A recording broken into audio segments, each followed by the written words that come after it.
안녕하세요. 책으로 통통의 오수경입니다. 여러분은 하루에 후회의 말을 얼마나 자주 하십니까? 말하지 말걸, 사지 말걸.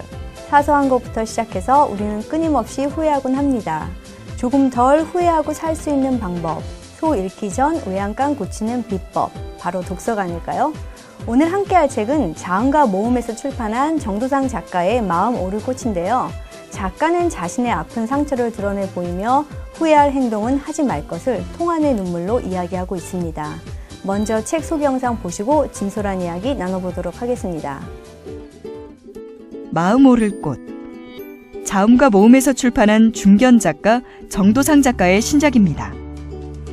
실존적 문제. 학교 내 집단 따돌림에 각자의 이유로 자살을 택한 규와 나래라는 두 명의 학생이 49일 동안 저승과 이중의 중간계에서 겪게 되는 서사를 다루고 있는 소설입니다. 현실에서 무작정 도망치는 것만이 유일한 탈출구였던 주인공들이 죽음 이후에 받게 되는 심판과 남겨진 두 학생의 가족들이 겪는 고통을 현실적으로 그려내면서 생의 포기가 가져오는 결과는 본인의 죽음뿐이 아니라는 사실을 알려주고 있습니다. 작가는 이 책을 통해 자신의 아픈 상처를 드러내 보이며 후회할 행동을 하지 말 것을 통안의 눈물로 이야기하고 있습니다. 안도현 시인은 이 책의 서평에서 정도상은 느닷없는 재앙과 상실에 몸부림치는 모두의 마음에 따뜻한 말로 위로를 건네며 상처를 어떻게 견뎌야 하는지를 보여주고 있다라고 했는데요. 오늘 이 시간 마음 오를 꽃을 통해 절망 속에서 희망을 이야기하는 시간 마련해 보았습니다. 함께 이야기 나누실 분들로 이 책의 저자이신 정도상 작가님, 서울디지털대학교 사회복지학과 김철주 교수님과 문예창작학과 임영란 교수님을 모셨습니다. 안녕하세요. 안녕하세요. 네, 반갑습니다. 자, 저는 이 책을 읽으면서 많은 독자가 그러셨을 것 같은데 굉장히 슬펐습니다. 예. 제가 최근에 아마 읽은 책 중에 가장 많은 눈물을 쏟게 한 책이 아닐까 생각했는데요. 이 청소년 자살이라는 그런 주제도 좀 그랬지만 그런 어떤 청소년들의 아픔 또 가족들의 그런 고통을 굉장히 생생하게 묘사를 하셔서 더 그랬는데 제가 나중에 이제 기사를 보고 알았는데 작가님께서 또 그렇게 또 생생하게 표현하실 수 있었던 그런 이유가 있더라고요. 그래서 사실은 굉장히 개인적으로 가슴 아픈 일인데 어떻게 이렇게 또 글로 표현하셨는지 참 얼마나 힘드셨을까 이제 그런 생각도 들었습니다. 2011년에 그 해에 우리나라 자살률 통계가 OECD 국가 중에서 1위였어요. 특히 청소년 자살률이 1위였는데 당시에 뉴스에서 끊임없이 청소년들이 죽는 것을 보고 이렇게 가서는 안 되겠다 싶은 생각이 들었어요. 제가 겪어낸 그 경험들을 지금 그와 같은 문제에 봉착해 있는 청소년들한테 이야기를 해주고 한 걸음만 뒤로도 물러섰으면 좋겠다 하는 마음에서 제 소설을 쓰기로 마음을 먹고 시작을 했죠. 네. 사실 정도상 작가님 하면 저도 기억하기로는 그 80년대 민주화 운동을 소재로 한 15방 이야기라든가 누망, 찔레꽃 이렇게 그동안 사실은 소외된 사람들의 그런 어떤 시대적인 어떤 아픔도 같이 담아내는 그런 작품들이 많았는데 어떻게 보면 이제 최근의 작품은 또 조금 변화가 있다고 이제 봐야 될까요? 네, 그렇죠. 그 아이가 이제 2005년도에 정말 11월이네요. 11월에 스스로 이제 목숨을 끊고 이제 제 곁을 떠나갔는데 그때로부터 한 5년 동안 정말 지옥 같은 일상들을 이제 견뎌내야 했죠. 사랑하는 사람이 이게 갑자기 사라지게 되면 그 남겨진 가족의 상처는 상상을 좀 초월하는 그런 것이었던 것 같아요. 그 시간을 견뎌낼 수 있었던 것은 우리 아이가 죽기 전에 저한테 2개의 부탁 같은 걸 하고 갔었는데 물론 이제 자기가 죽겠다고 말하기 전이었으니까 하나는 그 아프리카의 누떼가 여행하는 것을 보면서 그 아프리카의 마라강에서 악어들이 누떼가 오기를 기다렸다가 막 잡아먹습니다. 이 장면을 보다가 문득 아이가 이어서 이제 꽃제비 관련된 다큐멘터리를 봤어요. 그러면서 아빠 저 아이는 이렇게 아프리카의 초원을 떠도는 먹이를 찾아 떠도는 누구 같다. 그리고 얼룩말이란 누구 같은데 아빠야말로 저 사람들의 이야기를 써야 되지 않느냐라는 말을 저한테 해준 적이 있어요. 그래서 이제 이 찔레꽃이란 소설을 이제 본격적으로 쓰게 되는데요. 어쩌면 이 아이가 자기의 죽음으로서 나한테 남겨준 것은 문학의 진정성 혹은 문학의 초심으로 이렇게 좀 돌아가라고 했던 것 같고, 이 아이를 잃고 제가 선물처럼 받은 것은 그 문학의 어떤 근원 같은 걸 좀 선물로 받은 것 같아요. 그래서 눈앞에 보이는 투쟁이랄지 뭐 저항이랄지 비판이랄지 하는 것보다는 인간 존재의 근원을 바라보는 이런 이제 소설과 문장으로 제 작품 세계가 좀 서서히 변해왔던 것 같아요. 두 분 정수성 작가님 책 많이 읽으셨죠? 예. 이번 책 어떻게 읽으셨는지 좀 소감 궁금한데요. 네. 저는 사실 이렇게 우리 정도상 선생님이 마음을 읽고 모신다고 했을 때 정말 이렇게 어떻게 나와서 얘기를 해야 될지 되게 막 걱정도 많이 됐어요. 그리고 사실은 이 마음 오를 꽃이라는 작품에 대한 사전 지식 없이 이제 책을 읽었는데 첫 장면에서부터 그 지하철 풍경이 이제 나오는데 제가 막 정말 심장이 덜컥했어요. 왜냐면 저는 이제 정도상 선생님 그 아드님 이야기를 원래 알고 있었고 또 얼마나 아파하셨는지 알고 있었기 때문에 소설을 읽으면서 이거 뭐지? 라고 하면서 제가 정자세로 이제 번쩍 이제 일어나서 정자세로 읽으면서 이제 읽다가 계속 울었어요. 왜냐면 모든 소설은 다 자전적 소설이라고 저는 생각을 하고 있는데 이 소설은 정말 절절하게 그 살아남은 가족들의 아픔의 기록이고 또 그래서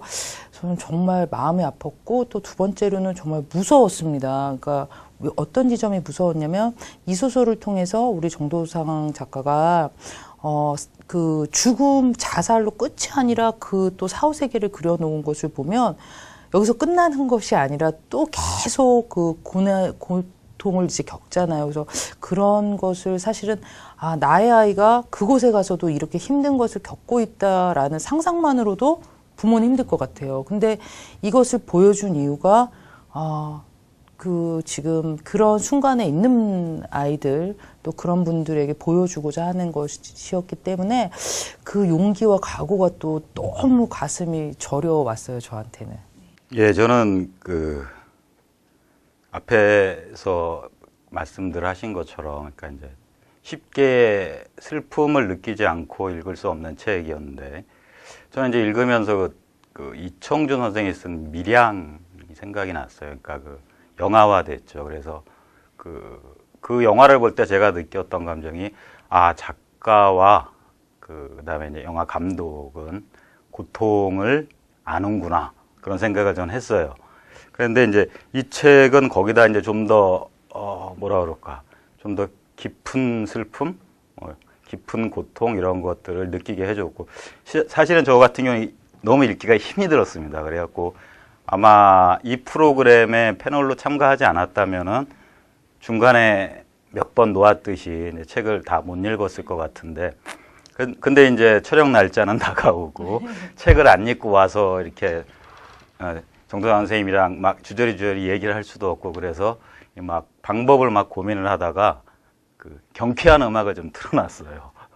경쾌한 음악을 틀어놓고 막 읽었는데 다행이라고 그럴까 좀 뒤로 가면서는 좀 읽기가 수월해지는 그런 내용이었고 그래서 이제 뭐 이렇게 그런 마음가짐으로 왔습니다. 이 사회자님도 그렇고 작가 선생님도 그렇고 이명남 교수님도 그렇고 슬픔에 대해서 얘기를 하는데 물론 슬픔에 대해서 얘기해야 되겠지만 이 프로는 좀 그렇게 좀 제가 마지막에 경쾌한 음악을 들은 것처럼 좀 이렇게 밝은 분위기로 갈 수도 있지 않을까 뭐 그런 기대감을 갖고 왔습니다. 예. 작가님도 뭐 주시는 메시지는 우리에게 희망을 주시는 그렇죠. 거니까요. 예. 자, 그러면 우리 아직 책을 읽지 않은 독자분들은 이제 줄거리가 궁금하실 것 같은데요. 작가님께서 직접 줄거리 좀 말씀해 주시겠어요? 예. 이 소설은 이제 얼개는 티벳 사자의 설을 기본 얼개로 하고 있고요. 여기에 이제 우리나라의 설화인 바리대기 이야기, 원천강 설화, 서천꽃밭 설화가 이제 이렇게 혼합되어 있습니다. 이야기 줄거리는 이제 중학교 3학년인 규라는 학생과 고등학교 3학년인 나래라는 여학생이 있는데, 규는 이제 실존적 이유로 자살을 하고요. 나래는 학교 폭력과 따돌림을 견디다 못해서 자살을 합니다. 이 두 친구가 자살을 해서 이제 가게 되는 세상이 49일의 세계, 죽음 이후에 만나는 세계를 49일의 세계라고 하는데, 이 세계를 우리는 중천, 중음이라고 하죠. 그래서 소설에서는 이제 우리말로 풀어서 가운데 하늘이라고 했어요. 여기에서 이제 염라대왕을 만나서 심판을 받는 이제 내용인데요. 염라대왕도 좀 고쳤습니다. 좀 염라대왕 그러면 너무 좀 겁나서 이런 법신으로 고치고, 그래서 기존에 있는 뭐 염라대왕이든 이런 법신이든 법왕이든 이게 전부 다 이제 같은 의미로, 영어로 해석하면 다 같은 의미가 됩니다. 같은 의미로 쓰여지는, 그러니까 문화에 따라서 부르는 이름이 다를 정도이고요. 이 두 친구가 이제 영가라고 하죠. 영체가 되어서 가운데 하늘에 가서 이제 심판을 받는데, 이 심판의 내용이 자기의 가족을 보게 하는 겁니다. 살아있는 가족, 자기가 두고 떠나온 가족을 봄으로써 이 영체가 자기 죽음이 얼마나 잘못됐는지를 깨닫게 해주는, 그래서 가족들을 끝없이 보게 만들고 자기의 장례식을 겪게 만들고 화장 불태워지는 관 안에 집어넣게도 만들고 해서, 이 죽음이라고 하는 게 그 생이 일생, 단 한 번의 생이 있는 게 아니고 다생, 여러 번의 생이 겹쳐 있다는 거죠. 그러니까 불교적 세계관에서 보면 윤회라고 하는데, 윤회는 여러 생을 끝없이 돌고 도는 것을 윤회라고 합니다. 그 속에서 이번 생애를 끝내고 다음 세계로 왔는데, 그래서 죽음이라고 하는 게 종말이 아니고 생의 또 다른 시작이라고 하는 점. 그래서 이 49일 동안 두 영가가 심판을 받습니다. 심판을 받는데 제일 큰 형벌은 지나온 고통을 다시 겪게 하는 거였어요. 그래서 젊은 친구들이 자살을 했기 때문에 그 고통을 다시 겪는 결정을 이런 법진이 내려주고, 이 두 친구는 이제 환생하기 위해서 서천꽃밭으로 갑니다.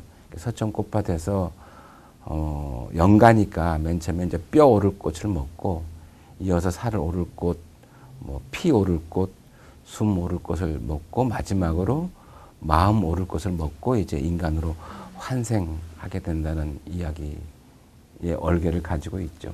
네. 참, 앞에는 제가 계속 이제 슬프다고 말씀을 드렸지만, 사실 또 그 뒤에 그런 부분들은 또 굉장히 흥미로운 내용들이 많았는데요. 두 분 책 읽으시면서 뭐 궁금한 점, 작가님께 궁금한 점 있으시면 질문해 주세요. 이 같은 경우는 처음에 그 한 3장에 처음에 보면은 그 21쪽쯤에 보면 이제 황천 얘기가 나오죠. 누렁강 배 한 척 이렇게 떠 있는데, 근데 그래서 선생님이 보면은 그 이렇게 종교별로 나눠서 배를 타는 설정을 하셨어요. 그리고 그러면서 이제 그 여기 규 같은 경우는 이제 그 자신의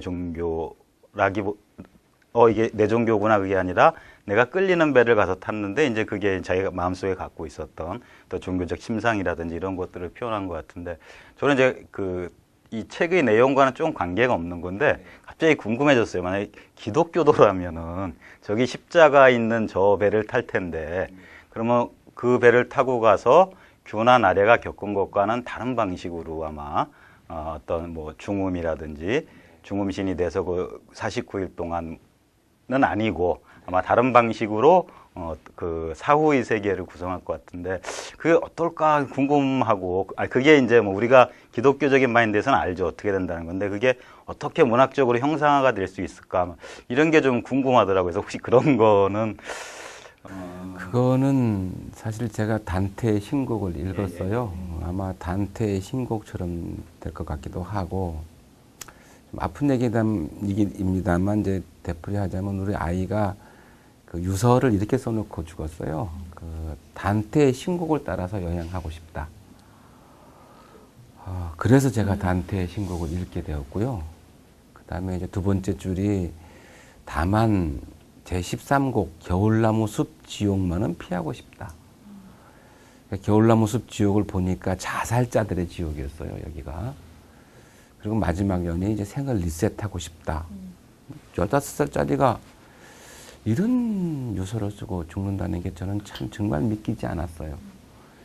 근데 어쨌든 그렇게 해서 이제 단테의 신곡을 제가 쭉 읽으면서 이게 기독교적 신앙에 바탕한 사후세계고 연옥을 가서 연옥에서 지옥이나 구원받아서 이제 극락으로 가게 된다 하는 것을 좀 보고 배웠고요. 우리가 대개 이제 예수 믿으면 무조건 천당 간다라고 하는 것은 단테의 신곡엔 존재하지 않습니다. 거기는 끝없는 철학적 사유들, 그 다음에 지나온 생애에 대한 끝없는 성찰과 반성이 전제되어 있다고 생각이 들어요. 그래서 기독교적 어떤 기독교인들은 이런 사람이 있어요. 세상을 아주 잘못 살다가 맨 마지막에 예수 믿으면 천당 간다는 아주 못된 생각을 가지신 분들이 계시는데 그런 분들은 단테의 신곡이랄지 아우구스투스의 고백록 같은 걸 읽어보면은 아마 어느 정도 그런 잘못된 생각에서 벗어날 수 있지 않을까 생각도 해봅니다. 그래서 아마 그 문장을 쓰게 된 것은 여러 민족마다 민속학적인 사후세계가 다를 거라고 생각해서 그래서 우리 민속만 혹은 우리 불교 세계만 고집하는 게 아닐 것 같아서 그렇게 문장을 더 썼던 것 같아요.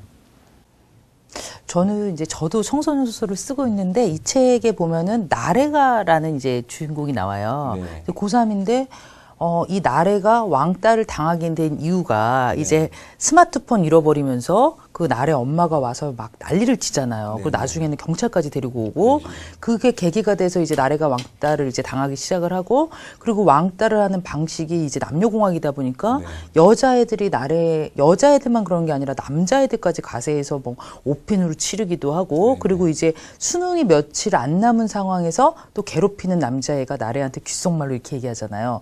나 수능 끝나고 너랑 자고 싶어라고 얘기를 하고 하트를 계속 문자 메시지를 보냈는데 그때 이제 나레가 하트가 이렇게 공포스럽고 역겨울 수 있구나라고 하면서 옥상으로 이제 가요. 근데 이렇게 나레의 사연을 보면 저는 너무 신기했던 게 우리 정도상 작가님은 남자인데 남자임에도 불구하고 이렇게 여학생의 심리를 굉장히 너무 잘 그려내셨어요. 거기다가 이 청소년들 그 현실 상황을 굉장히 현실적으로 생생하게 묘사를 하셨거든요. 그래서 이게 취재를 많이 하셨는지 좀 그런 게 되게 궁금하더라고요. 그 질문을 던지자면요. 이명랑 선생님도 남자 심리를 잘 쓰시잖아요.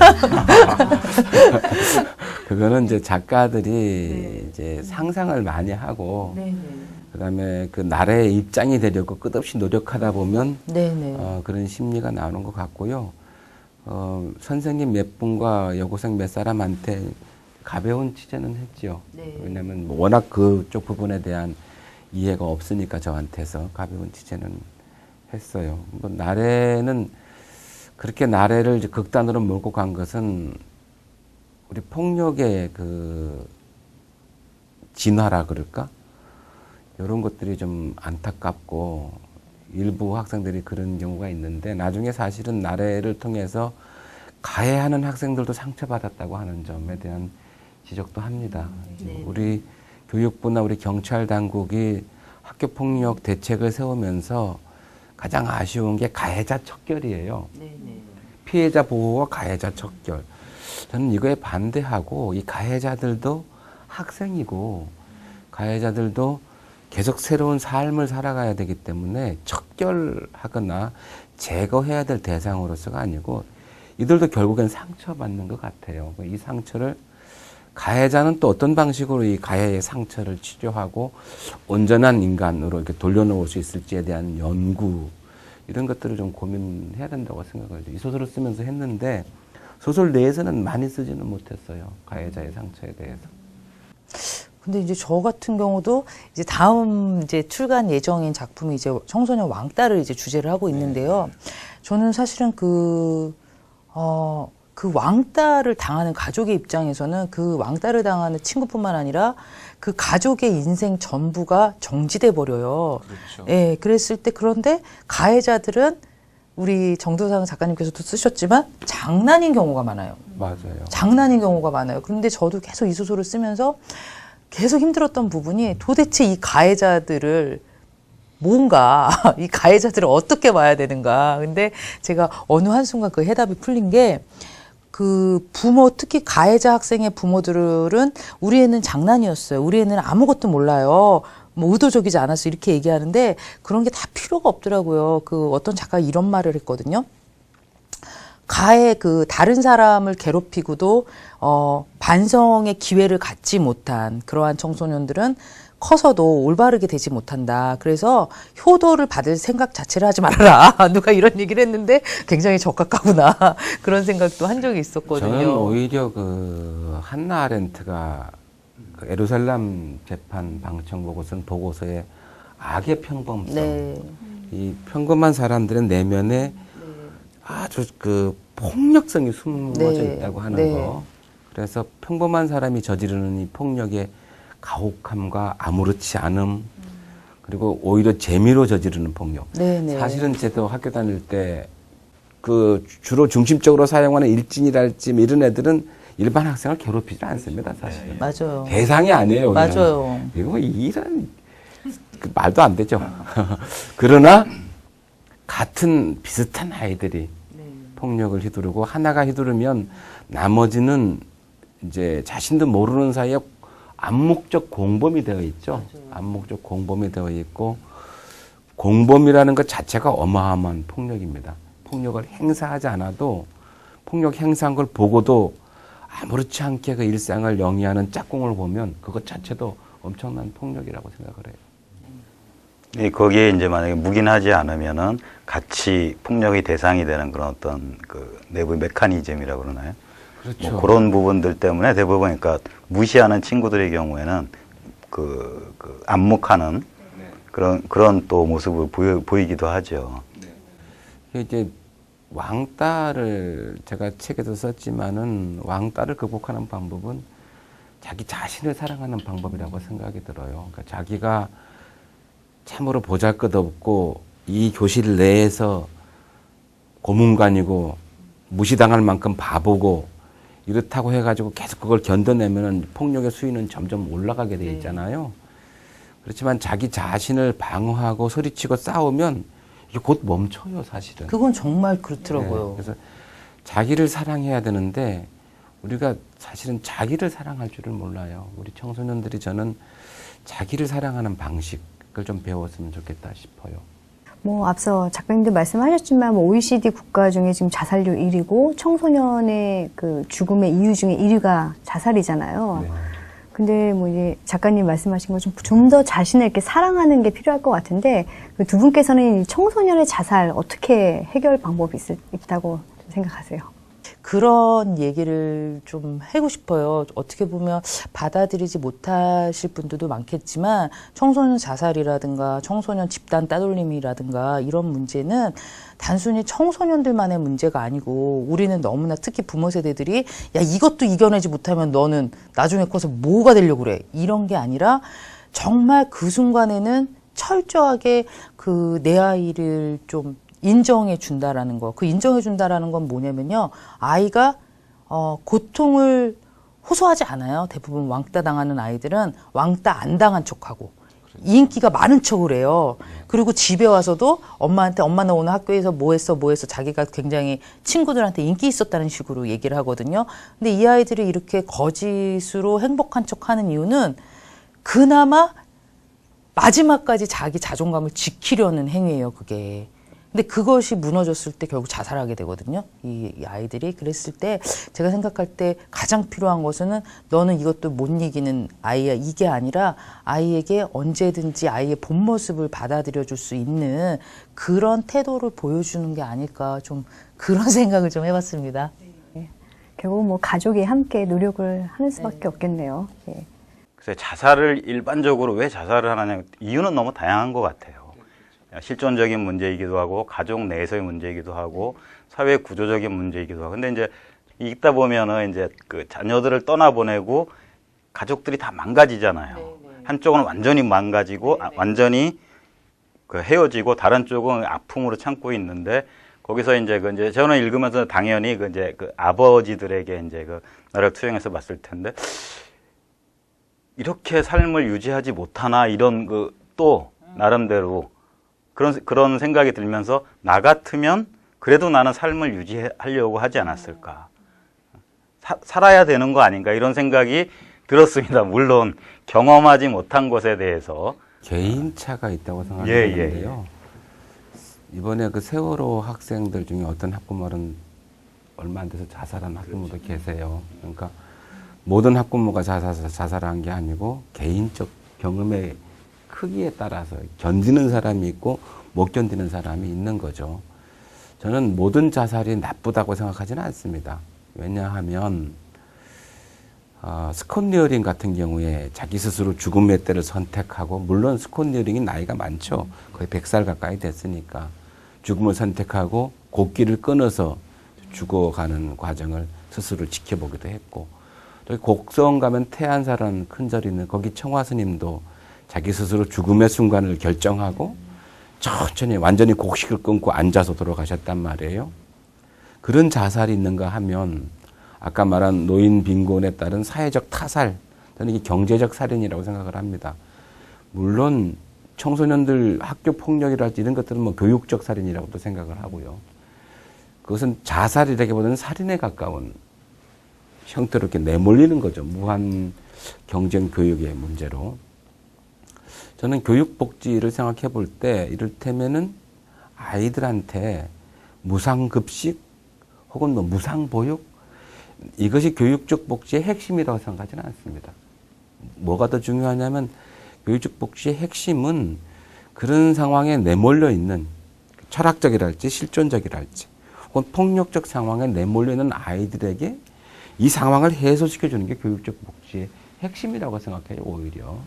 그래서 거의 먹이는 것, 무상으로 어린이집에 애들한테 불러 모아서 어린이집에서 보호하고 보육시켜 주는 것, 이것은 물론 반드시 필요한 일이기도 합니다만은 다른 측면에서 볼 때 좀 윤리적이고 철학적 측면에서 교육적 복지도 생각을 해야 된다 생각을 하고 있고요. 1년에 한 7만 명 정도가 학교를 포기합니다. 네. 제도권 안에서의 문제를 지금 우리는 얘기를 하고 있어요. 네. 제도권을 버리고 나간 7만 명의 학교 포기자들은 교육부도 신경 안 쓰고 교육청도 신경 안 씁니다. 누구도 신경 쓰질 않아요. 바로 이 떠도는 아이들은 또 어떻게 할 건지, 사회복지를 하시니까 이 학교를 포기하고 떠도는 아이들에 대한 사회적 교육적 복지는 어떻게 해내야 되는지, 공교육을 스스로 버렸거나 공교육에서 버림받은 아이들, 제도에서 버림받은 아이들을 어떻게 제도가 보완해 줄 건지, 이런 연구도 사실상은 꽤 필요한 것 같아요. 정말 많은 과제만 있겠네요. 숙제가 만만치 않습니다. 네. 네. 자, 다시 좀 소설로 돌아와서요. 예. 너무 소설에서 멀리. 자, 이 소설의 얼개로 지금 보면은 그 이제 4, 5세기를 묘사하실 때 티베 사자의 서라든가 여러 가지 이제 설화들을 쓰셨잖아요. 네. 예. 두 분 패널들께서 보실 때 이런 소설적 장치가 주는 메시지나 어떤 효과가 어떤 부분이었다고 생각하셨나요? 저는 이제 우리 작가님 앞에서 이거 맞지? 이거 맞지? 이런 테스트 보는 기분인데요. 근데 저는 그냥 그렇게 생각을 했었어요. 오누리만 해도 이름 자체가 오누리잖아요. 그리고 또 이제 오누리가, 원천강 이제 설화에 보면 이제 부모국 이제 찾아가잖아요. 그래서 오누리한테 이제 원천강이라는 곳은 결국은 시간을 지배하는 어떤 오누리 매일이 등장인물 다 시간 개념인데, 그래서 이제 오누리가 원천강을 찾아가듯이 이 등장인물 두 친구들이 이제 결국은 자신의 그 살아생전의 삶을 되돌아보고 그 많은 것들을 깨우쳐 가잖아요. 그래서 그런 어떤 맥을 같이 하는 장치가 아닌가, 뭐 그런 생각을 했고, 여기서 주는 효과는 뭘까 제가 생각을 해보니까 굉장히 함부로 살아서는 안 되겠다. 그런 그런 효과를 줬던 것 같아요. 저는 뭐 이렇게 전체적으로 좀 슬프다는 그 슬픈 소설인데 이 부분은 굉장히 재밌게 읽었습니다. 사람이 누구나 사후에 대해서 궁금해하잖아요. 어떻게 될 것인가. 근데 그리고 살면서 자신의 종교적인 기반에 따라서 사후 세계는 이 상상 속에서 재구성하죠. 근데 그게 이제 구체적이고 살이 붙어 있지는 않습니다. 그리고 이러겠지 뭐 이렇게 생각을 할 텐데 선생님 이제 쓰신 걸 보면서 이렇게 되는구나. 이제 이런 것들이 좀 뭐라 그럴까 사후가 생생하게 살아나는 느낌. 그리고 이제 그 핵심적인 메시지는 윤회와 카르마라고 생각하거든요. 다시 돌아가는데 카르마 악연을 짓지 말라라는 얘기죠. 또 읽으면서 그런 것도 좀 재밌었어요. 저는 개인적으로 이 하얀 조각돌과 검은 조약돌을 놓을 텐데 저는 이제 생각해 보는 거예요. 내가 올려놓을 검은 조약돌은 뭐, 하얀 조각돌은 뭐, 근데 아무리 해도 하얀 조각돌이 많아지더라고요. 그래서 사람이 이렇구나. 이것도 카르마인가 이런 생각을 했습니다. 또 생생함을 보여준 것으로서 저는 굉장히 재미있게 읽었습니다. 이 부분. 그리고 저는 뭐가 계속 시청자가 드는 생각이 뭐였냐면, 너무 억울하다. 이런 생각이 들었어요. 왜냐면, 아니, 살아생전 잘하고만 살고 참고 견디기만 했는데 우리 정도선 선생님 마음 오를 곳을 보면 이 견디고 참고 한 것도 결국 악업을 쌓은 걸로 이제 되는 거예요. 그래서 이게 왜 이렇지? 이거 내가 살아생전에도 억울했는데 저승 가서도 사후세계에 가서도 이거 억울하잖아. 근데 그 뜻이 이제 마지막에 가서 이제 밝혀져요. 왜 그렇게 됐는지. 그래서 그걸 보면서 살면서 내가 억울한 일을 당한다는 것은 나를 억울하게 한 사람을 나쁜 사람으로 만드는 거구나. 그래서 그러지 말아야 되겠구나. 뭐 그런 또 효과가 있었던 것 같아요. 잘 읽으셨네요. 깊이 읽으셨네요. 저는 그 소설의 얼개로 이제 사용하신 그런 부분들이 사실 저희가 읽기엔 되게 재미있고 관심이 가는데 이 소설이 청소년 소설이잖아요. 근데 청소년들에게는 조금 개념이 낯설어서 조금 어렵지 않을까 이런 생각도 약간 들더라고요. 그것은 이제 우리 독서의 풍토, 청소년 소설의 풍토가 너무 쉽게만 가려는 경향이 있어요. 그래서 저는 이 소설은 독서 지도하시는 분과 아이들이 토론하면서 읽었으면 좋겠다. 그다음에 읽다가 궁금한 게 있으면 네이버 지식인한테 물어보고 대답을 듣고, 왜냐면은 독서를 그냥 눈으로 쭉 읽어 내려가는 게 아니고 한번 덜커덕 걸려가지고 그래서 자기 스스로 소구해보는, 한번 되돌아보는, 그래서 공부해가면서 읽는 소설이었으면 좋겠다 싶어서 이제 약간 어렵게 쓴 측면이 있어요. 그리고 티벳 사자의서를 보면 이것을 그렇게 마냥 쉽게 풀어 쓰기도 좀 어렵고요. 이제 오늘의 얘기도 마찬가지고 이게 시간에 관계된 얘기인데 우리가 내일을 꿈꾸면서 오늘을 포기하기도 하고 어제를 그리워하면서 오늘을 잘못 살기도 해요. 오늘의 이야기를 등장시킨 이유는 지금 이 순간의 삶이 얼마나 소중한지를 이제 얘기하고 싶어서 오늘을 등장을 시켰던 거예요. 그러니까 이 순간의 시간이 가장 소중하다. 미래에도 시간은 없고 과거에도 시간은 없는 거예요. 우리가 맞닥뜨릴 모든 시간은 이 순간의 시간일 뿐이죠. 그래서 오늘을 등장시켜서 그런 이야기들을 했는데 학생들이 이제 오늘이가 나오면 이걸 하게 되면 당연히 원천강 설화를 공부하겠죠. 네네. 찾아보게 되고 이렇게 해서 이 소설이 2차, 3차 학습을 하게 만드는 그런 것도 좀 있으면 좋겠다 싶어서 약간 좀 어렵게 쓴 경향이 있습니다. 그리고 저는 이 소설이 가장 장점이 그거라고 생각했거든요. 거의 한국형 판타지 소설이다. 저는 그렇게 칭하고 싶었어요. 여기 보면은 고맙습니다. 무슨 그 샹샹인가가 나오잖아요. 예. 새. 네. 이것도 굉장히 우리 맨날 아이들이 그리스 로마 신화의 신들 이름은 절절절절 다 외워요. 근데 우리 신화는 전혀 모르는데 근데 이제 그 상체는 사람이고 상반신은, 그리고 하반신은 새인 이 상상도 나오고, 그리고 사실은 우리 아이들은 어려서부터 판타지를 많이 읽었어요. 우리 청소년들이. 그래서 오히려 저는 아이들이, 이건 어른들의 우려 같아요. 오히려 애들은 이거 한국형 판타지네 이러면서 애들은 굉장히 재미있게 받아들일 수도 있을 것 같아요. 네. 이런 용기를 주시다니 감사합니다. 그리고 저는 이게 새로운 어떤 청소년 문학의 지평을 넓힌 어떤 시도가 아니었나. 그래서 저는 굉장히 좋게 봤거든요. 그런 지점에서. 제가 부족했습니다. 네. 자, 저는 이렇게 책을 읽다 보면은 그 좀 가슴이 더 이제 뒷부분이 아팠던 게 그 교회 가족들이 이제 계속 그 속으로 삭히잖아요. 표현을 잘 못하고 다른 사람들한테 사실 거의 위로를 받지 못하고 오히려 그 엄마 같은 경우에는 그 동생 수가 형의 죽음을 이렇게 얘기하려고 할 때 뭐 얘기를 못하게 하고 그 아버지도 회사에 전혀 얘기하지 않고 장례식조차도 좀 이렇게 쉬쉬하면서 지내면서 이렇게 드러내지 못하는 그런 것들이 굉장히 가슴 아프더라고요. 이런 것들은 왜 이럴까요? 저는 이제 제가 겪으면서 맨 처음에 사건이 났을 때 경찰 담당 형사한테 당부를 했어요. 제 신분을 밝히지 말아달라. 제 신분을 밝히게 되면은 뉴스가 더 커질 것 같고, 그리고 이게 뭐 자랑이라고 자꾸 알리고 싶겠어요. 알리고 싶진 않은데, 어떤 사람은 이제 내면 안으로 이렇게 침잠해가는 형태가 아마 우리 가족의 형태였던 것 같아요. 우리 가족의 형태였는데, 그 나련의 가족 같은 경우에는 이제 나련의 가족을 꼭 본 건 아니지만, 우리 가까운 친척 중에 나이 드신 분인데 갑자기 백혈병으로 돌아가셨어요. 이런 분이 계시는데, 남편이 죽자 그 처액에 대해서 시집에서 네가 남편을 잡아먹었다는 거예요.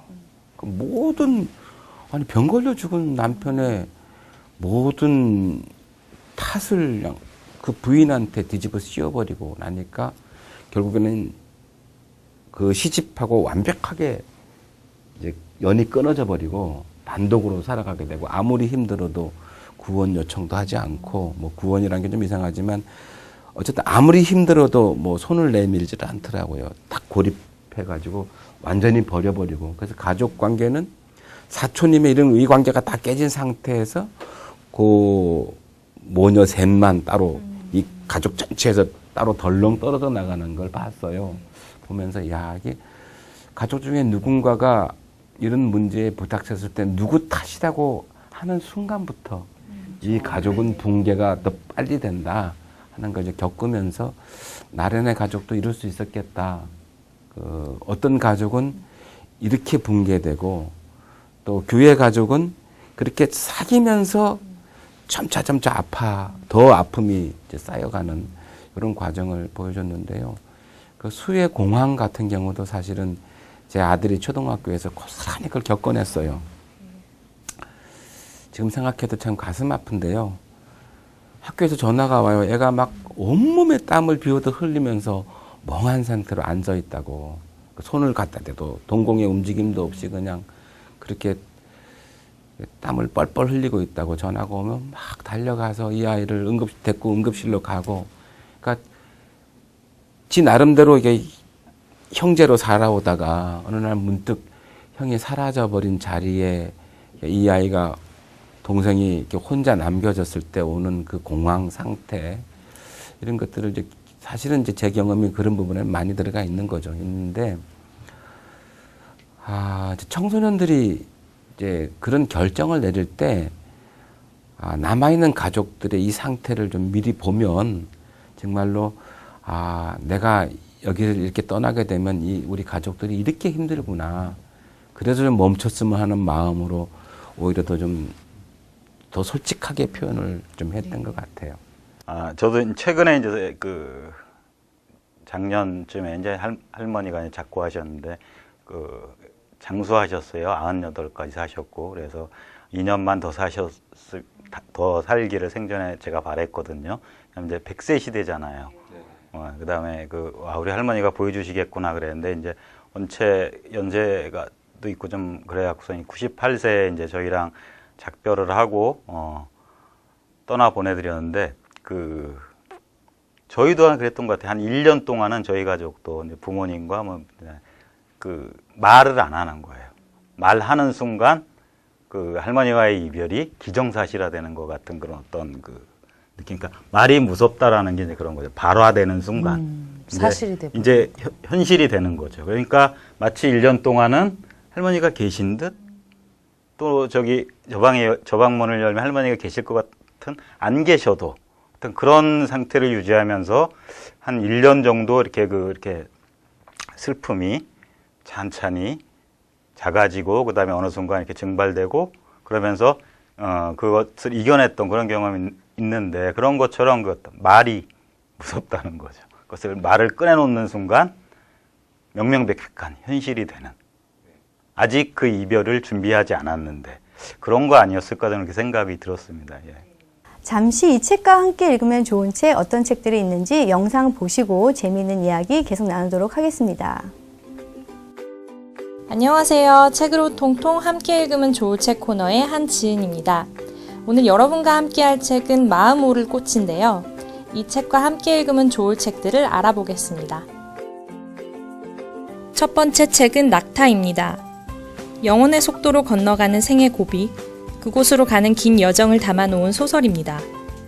짧은 유서를 남기고 세상을 떠난 아들과 함께 고비 사막으로 여행을 간 주인공의 이야기를 그려냈습니다. 자식을 잃은 아픔과 상처, 절망감을 문체 속에 그대로 나타내 인간의 삶 깊숙한 곳에 자리 잡고 있는 슬픔을 생생하게 전달합니다. 주인공은 그 여정 속에서 자기 내면과 만나고 상처를 치유해 나갑니다. 두 번째 책은 사춘기라서 그래입니다. 집안을 들었다 놨다 하는 사춘기 딸과 엄마의 일상을 리얼하게 묘사한 청소년 소설입니다. 저자는 엄마의 입장에서 공감할 만한 이야기를 엄마의 일기장을 빌려 가감없이 드러냅니다. 교복 맞추는 날, 시험 기간 등 딸의 에피소드와 함께 엄마의 일기장에 적힌 이야기가 핑퐁식으로 흥미롭게 전개됩니다. 세 번째 책은 청소년을 위한 자기혁명입니다. 2011년 출간돼 많은 독자들의 사랑을 받았던 시골의사 박경철의 자기혁명의 청소년 버전으로 저자가 청소년들을 염두에 두고 6년이라는 긴 시간을 들여 완성한 책입니다. 이 책에서는 청소년들이 아프지만 인정해야 하는 현실과 힘겹지만 극복해내야 하는 것들에 대해 진솔하게 이야기하며 부모와 사회의 요구에 맞춰 정신없이 지내느라 놓치고 있는 생각들을 다시 짚어내고 있습니다. 어떠셨나요? 오늘 제가 말씀드린 책들을 함께 읽어보신다면 마음 오를 꽃을 더 재밌게 읽을 수 있으실 겁니다. 그럼 다음 시간에 뵙겠습니다. 네, 이번 시간은 잠시 책 밖으로 나와서 작가님께 궁금한 점, 좀 개인적으로 궁금한 점을 물어보는 작가의 방 들여다보기 시간입니다. 네. 자, 두 분께서 자유롭게 좀 질문해 주시기 바랍니다. 저는 제일 궁금한 게요. 네. 그걸 안 쓰실 때는 뭘 하세요? 가장 많이 하는 건 읽어요. 아, 예. 가장 많이 하는 건 읽고, 그 다음에 뭐 상상하고, 그리고 요새는 농사와 목공에 취미를 붙여서, 뭐, 김장배추 심고, 지난주에는 양파 300포기 심고 왔어요. 그 다음에 이제 목공도 취미를 붙여서, 목공에 필요한 장비가 한 200만 원어치 되는데, 이걸 산다고 했다가 이제 집사람한테 많이 혼나고, 호시탐탐 어떻게 살까 고민하고 있습니다, 지금. 아, 그럼 뭘 만드시려고? 붙박이장, 뭐, 의자, 아니면 뭐, 의자, 책상, 침대, 소파, 이런 걸 만들고 싶어요. 세상에. 네. 안 사주네, 장비를. 참고로 이 북유럽 복지국가의 남자들은 대부분 다 목수입니다.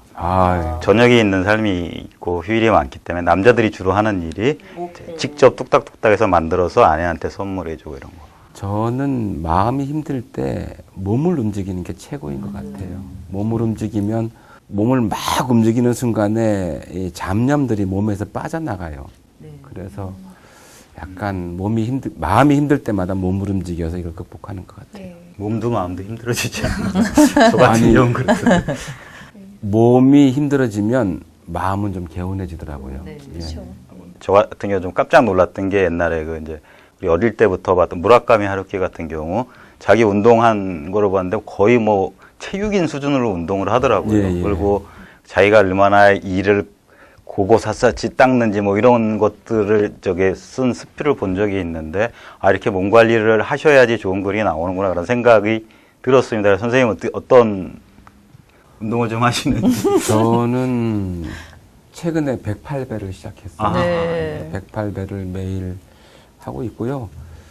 108배를 하는 이유는 뭐 하체에 힘이 없어서 앉아 있는데 진짜로 힘이 없더라고요. 앉았다 일어서면은 다리에 힘이 없어서 108배를 하고 있고 108배를 하면서 또 이렇게 명상의 상태가 되기도 하니까 그래서 좋은 것 같아요. 전 이 마음 오를 꽃을 읽으면서 108배를 해야겠다 이렇게 결심을 했었는데. 해봐야 좋아요. 네, 그럴 것 같아요.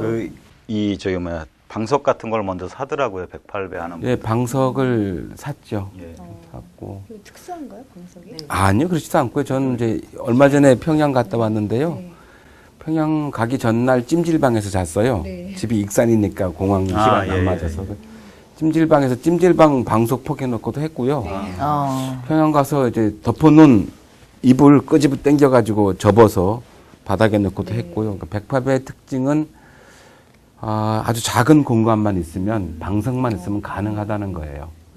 격렬하게 운동할 필요도 없고. 전 사람들한테 그 108배 방석이 없어서 못하고 있었다고 그랬는데 이제 핑계될 게 없네요. 필요하면 하나 사드릴게요.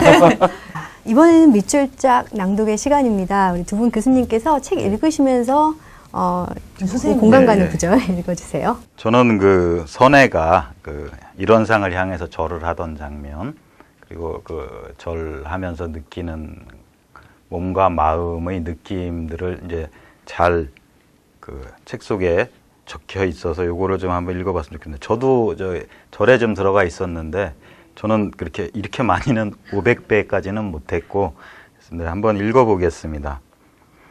마음이 텅 비니 남는 것은 몸이었다. 오직 몸만 자동화된 기계처럼 오체투지의 절을 끊임없이 반복했다. 절의 숫자를 세던 것도 잊어버렸고 절이라는 행위만 남은 명상 상태가 지속되었다.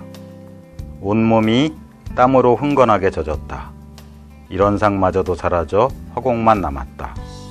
마음이 텅 비니 몸도 텅 비었다. 그런 문장을 써놨단 말이에요. 써놓고 까먹어서. 저도 읽어드릴게요. 236쪽인데요. 해주는 천도품을 읽었다. 감당하기 힘든 문장들이 가득했다.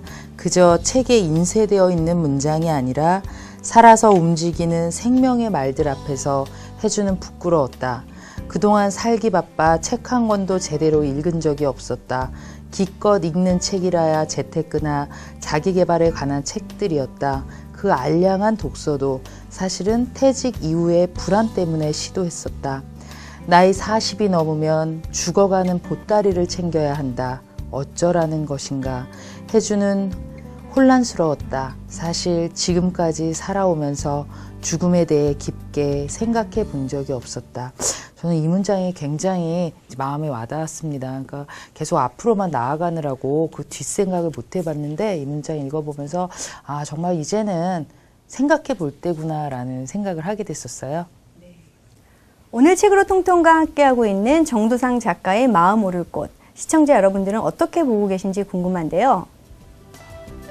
이 방송을 보신 후 여러분의 시청 소감을 아래 보이는 자막 메일로 보내주시면 한 분을 선정해서 저자님의 친필 사인이 있는 마음 오를 꽃 한 권 보내드리도록 하겠습니다. 시청자 여러분의 많은 참여 부탁드립니다.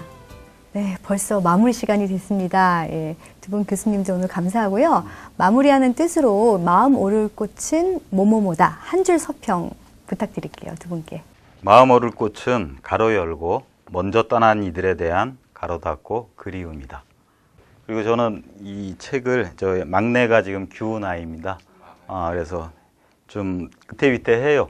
제가 보기에는. 근데 한번 읽어보라고 주고 싶은데 자꾸 이상한 책을 읽더라고요, 요즘에. 그래서 어제도 저한테 책을 하나 사달라고 했는데 뭔가 봤더니 음식점 잘하는 법 뭐 이런 책을 재무회계 음식점 재무회계 이래갖고 이거를 나는 이 마음 오를 꽃 주고 싶은데 고민을 좀 했습니다. 저는 마음 오를 꽃은 빨간불이다라고 생각을 했습니다. 그 청소년 소설을 쓰면서 어처구니가 없을 때가 있었어요. 그 청소년기의 뇌가 다르대요. 그러니까 뭐냐면요. 만약에 오늘 과외를 안 가요. 그러면 엄마한테 전화 오고 혼나잖아요. 그런데 그걸 너무나 당연한 건데 청소년기 때는 자기가 지금 그러니까 저지른 짓 혹은 자기 행동이 불러올 결과를 그 순간에는 생각을 못 한대요. 그거 너무 신기하잖아요. 잘못하면 혼난다. 너무 당연한 건데 그거를 까먹는데요. 그래서 저는 사실은 이 마음 오를 꽃은 빨간불이라고 생각을 하고요. 스탑, 정지, 멈춰라. 그래서 정말 내가 이런 만약에 자살을 결심하거나 그런 처지에 있는 상황에 있는 친구들이 분명히 있을 거예요. 근데 이 친구들이 미처 생각을 못했을 거예요. 자기 행동이 불러올 결과에 대해서. 그래서 이 책을 읽으면 아마 다시 생각하지 않을까, 그래서 추천을 하고 싶습니다. 네, 고맙습니다. 네, 작가님 오늘 어려운 걸음 해주셔서 감사하고요. 다음 작품도 구상 중이신 거 있으시죠? 네, 있습니다. 다음 작품은 체르노빌을 가고요. 그다음에 후쿠시마를 방문하고 난 다음에 원자력 발전소로부터 벗어나는 에너지, 이 문제에 대해서 좀 관심을 갖고 있어요. 그래서 지금 우리나라는 중국 해안가에 엄청난 원자력 발전소가 있고, 그다음에 우리나라 전라남도와 경상남도에 원자력 발전소들이 있는데 너무 낡았고 관리마저도 아주 부실하잖아요. 심지어 어떤 원자력 발전소에서는 직원이 히로뽕을 먹고 근무한 적도 있어요. 뭐 이렇게 관리가 부실한데 자꾸 원자력 발전소를 지으려고 하고 있고, 또 지금 또 한 기가 또 멈춰져 있어요. 고장으로 인해서. 이 위험과 심각성은 뭐 동북아 전체에 큰 재앙이 될 것 같다는 느낌이 강하게 오고 있고, 이래서 체르노빌과 후쿠시마 이야기를 이제 한국으로 좀 가져올 필요가 있겠다 싶어서 메타 소설의 형식으로 한번 쓰려고 합니다. 네. 오늘 책으로 통통과 함께한 마음 오를 곳 어떠셨나요? 나를 지치고 쓰러지게 하는 사람만 있는 게 아니라 진심으로 걱정하고 바라봐주는 누군가도 있다.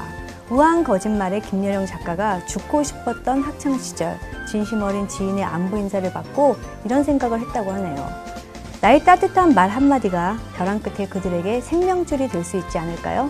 지금까지 정도상 작가님의 마음 오를 곳과 함께했습니다. 함께해 주신 세 분께 감사드리며 저는 다음 시간에도 여러분과 함께 책으로 통하는 행복한 시간 나누도록 하겠습니다. 시청해 주셔서 고맙습니다.